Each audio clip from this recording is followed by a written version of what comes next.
it's not his place to try and control or even influence what's written about MPs in the House of Commons in the press. He's not a member of the Press Complaints Commission.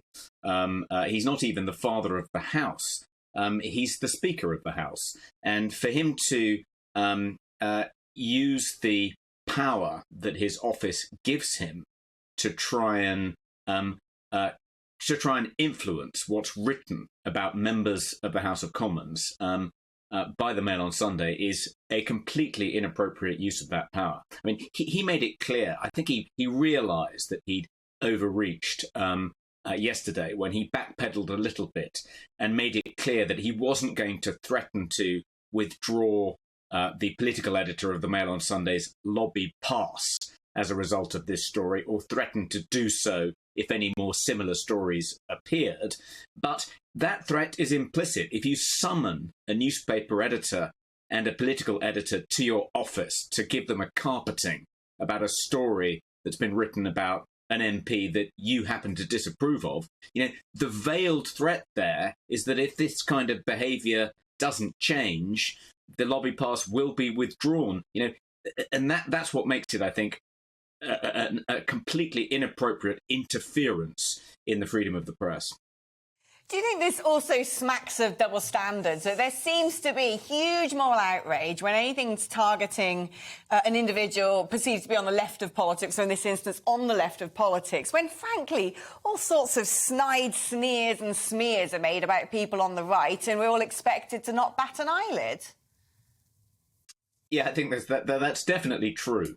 But I couldn't find, and I couldn't find an example of Lindsay Hoyle intervening to complain in a similarly high-handed, officious way about a negative report about a Conservative MP.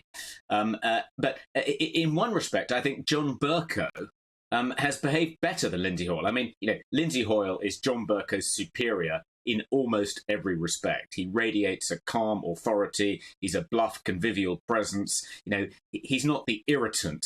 He's not the unctuous, pompous irritant that John Bercow was. But in this respect, I think John Bercow got it right and he got it wrong, because when there was all that furore, which you referred to earlier, over Steve Bell's cartoon of Priti Patel in 2020, in which he depicted the Home Secretary as having horns and a ring through her nose, and that was widely condemned, not just as misogynistic, but also as racist.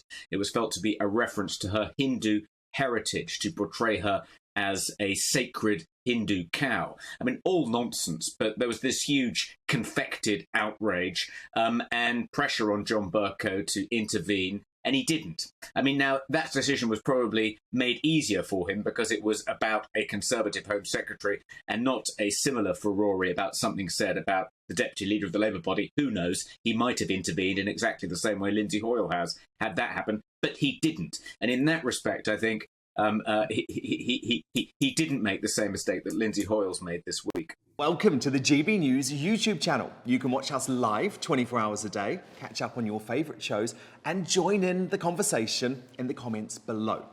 Don't forget to subscribe and you'll never miss any of our exclusive content.